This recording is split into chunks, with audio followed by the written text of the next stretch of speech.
আপনাদের সাথে শেয়ার করব। চলো আজকে রান্না বান্না শুরু করে দিই। এখানে ঘুম থেকে উঠে সকালবেলা ফ্রিজ থেকে 3টে ইলিশ মাছ নামিয়ে ভিজিয়ে রেখেছিলাম। মাছগুলো বরফ ছেড়ে দিয়েছে, এখন মাছগুলো কুটে নিতেছি। মাছগুলো তো ডিমও হয়েছে। তো বেগুন পটল দিয়ে আজকে ইলিশ মাছ ভুনা করব আর রান্না করব, তোমাদের সাথে শেয়ার করব। তো এইখানে আমি ধুয়ে সুন্দর করে পানি ঝরিয়ে নিয়েছি। এখন আমি মাছগুলো প্রথমে ভেজে নিব। প্রথমে দিয়ে দিলাম হলুদ, মরিচ এবং লবণ। যেহেতু আমরা বড়রা খাবো এই কারণে আজকে একটু মরিচের গুঁড়া দিয়েছি। এটা ভালো করে এখন মিক্স করে নিব। তো আমি তাওয়াটা দিয়ে দিলাম, তাওয়াটা গরম হয়ে গেছে। এখন আমি তেল দিয়ে দিব। তেলটা একটু বেশি দিব, ইলিশ মাছ ভাজলে তেল বেশি দিয়ে ভাজতে হয়, ওই তেল দিয়ে রান্না করা যায়। আজকে আবার বেগুনও ভাজবো গরম ভাত দিয়ে খাওয়ার জন্য। তো আমার তেলটা গরম হয়ে গেছে। এখন আমি এক এক করে মাছগুলো সব দিয়ে দিব।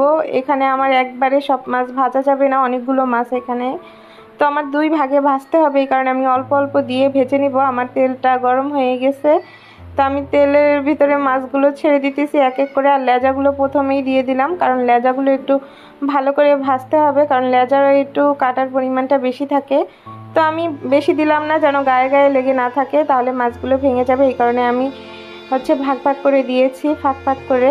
তো আমি এখন আমার মাছগুলো এক সাইড ভাজা হয়ে গেছে। এখন আমি ভালো করে উল্টিয়ে নিব যাতে মাছগুলো আরেক সাইড ভাজা হয়ে যায়। তো আমি বেশি ভাজা দিলাম না, হালকা পরিমাণে ভাজা দিলাম। তো আরেক সাইড আমি সুন্দর করে এখন ভেজে নিব। তারও মাছ আছে, ওগুলো দিয়ে দিছি। তো এই যে আমার মাছগুলো ভাজা কমপ্লিট। এখন এক সাইড করে মাছের ভিতরে ডিম হয়েছে, সেই ডিমগুলো এখন ভেজে নিব। তো ডিমগুলো আমি এখানে হলুদ মরিচ মেখে রেখেছিলাম।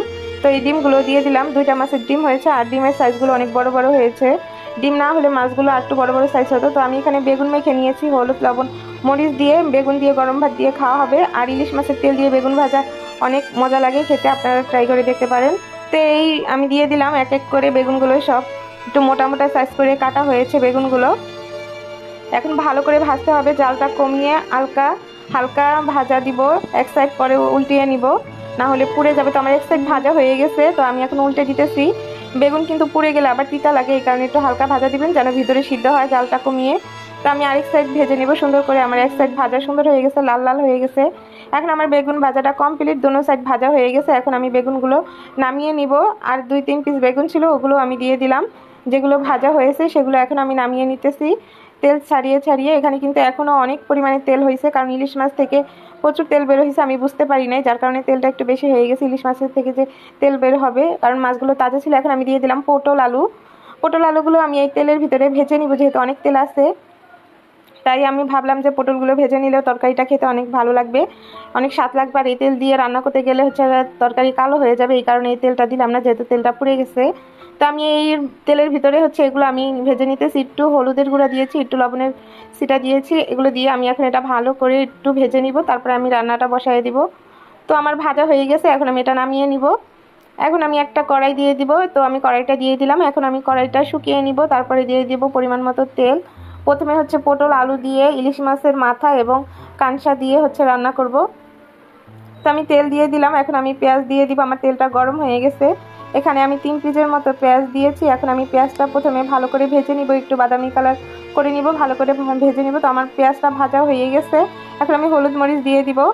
তো আমি প্রথমে হলুদ দিয়ে দিলাম, ধনিয়ার গুঁড়া দিলাম, আর মরিচ দিলাম এবং লবণ দিলাম। দিয়ে এখন আমি এটা ভালো করে একটু কষায় নিব। ভালো করে কষাতে হবে, যেহেতু হলুদ মরিচ দিয়েছি। এখন একটু পানি দিয়ে দিব যাতে মশলাটা পুড়ে না যায়। তো আমি এটা একটু ফুটিয়ে নিব। তো আমার তেলটা উপরে উঠে গেছে। যেই মাছের কানসা এবং মাথা রেখেছি এগুলো এখন দিয়ে আর একটু কষায় নিব মশলার সাথে। তো আমি আর কষানো হয়ে গেছে। এখন আমি যে ভেজে রেখেছিলাম আলু পটল সেটাও দিয়ে দিব, দিয়ে এটা একটু কষায় নিব। এই যে বেগুন কেটে রেখেছি, বেগুনগুলো দিয়ে দিলাম। একটু বড় বড় সাইজের বেগুন তো এমনি সিদ্ধ হয়ে যায়, এই কারণে বেগুনগুলো ভাজা দেই নাই, পানিতেই বেগুনগুলো সিদ্ধ হয়ে যাবে ঝোল দিলে। তো আমি এখন এটা ভালো করে একটু মিক্স করে নিব, কষায় নিব। এখন আর কোনো পানি দিব না, একটু 2 মিনিটের মতো কষাবো। ভালো করে নেড়ে চেড়ে এটা আমি ঢেকে দিব কষানোর জন্য। তো 2 মিনিট পর আসলাম। তো আমার কিন্তু একদম কষানো হয়ে গেছে, পারফেক্ট উপরে তেল উঠে গেছে এবং সবগুলো সিদ্ধ হয়ে গেছে, বেগুনও অর্ধেক সিদ্ধ হয়ে গেছে। এখন আমি ঝোল দিয়ে দিব। আমি ঝোলটা গরম করে রেখেছি, যেহেতু আমার কষানো হয়ে গেছে। তো আমি এখন গরম পানিটা দিয়ে দিলাম। অল্প পরিমাণে পানি দিব, যেহেতু বেগুনটাও সিদ্ধ হয়ে গেছে এবং আলু পটল ভাজা, এই কারণে বেশি পানি দিলাম না। আর এই তরকারিটা একটু ঝোল ঝোল রান্না করব। তো 5 মিনিটের মতো আমি রান্না করে নিব। তো 5 মিনিট পর আসলাম, দিয়ে আমার রান্না হয়ে গেছে। এখন আমি 2-3 পিস টমেটো দিয়ে দিব। টমেটো দিয়ে আমি একটু চামচ দিয়ে নাড়াচাড়া দিয়ে একটু লবণটা টেস্ট করে এখন নামিয়ে নিব। আমার আলুটা অলরেডি সিদ্ধ হয়ে গেছে। তো আমি ঝোলটা একটু ট্রাই করে দেখবো আমার লবণটা ঠিক আছে কিনা। তো আমার তরকারি রান্না ডান, এটা আমি এখন নামিয়ে নিব। এখন আমি হচ্ছে মাছের ভুনাটা করব, ইলিশ মাছের ভুনা।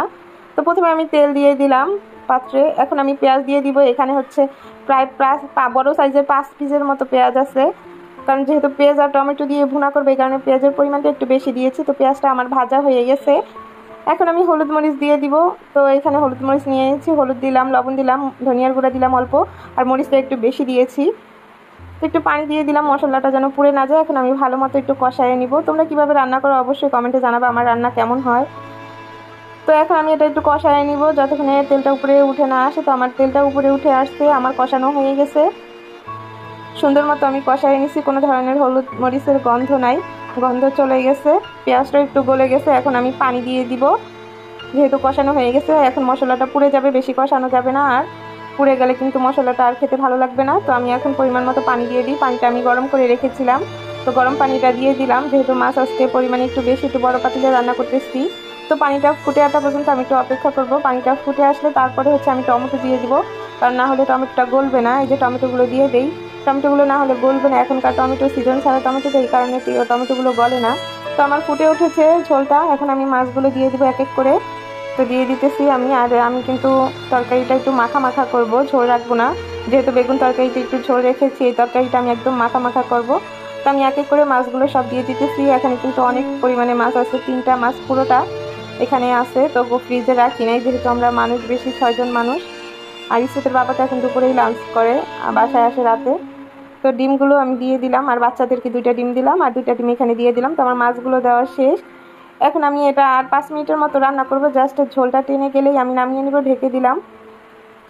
তো এই যে আমার ঝোল কিন্তু একদম টেনে গেছে আর মাখো মাখো হয়ে গেছে, আর 2 মিনিটের মতো রান্না করলে একদম মাখো মাখো হয়ে যাবে। তো আজকে দুপুরের মতো এই রান্না ছিল, তো এটা আর 2 মিনিটের মতো রান্না করলেই আজকের মতো রান্না শেষ। এখন আমি চুলাগুলো সব পরিষ্কার করে নিব। তো এই যে মাখা মাখা হয়ে গেছে। তো আজকের ভিডিওটা কেমন হয়েছে তোমরা সবাই কমেন্ট করে জানাবে বন্ধু। বাচ্চাদের জন্য রান্না করেছি, ভাত রান্না করেছি, ডাল। তো সবাই কমেন্ট করে জানাবে কেমন হয়েছে। ভালো থাকবে সবাই, আসসালামু আলাইকুম।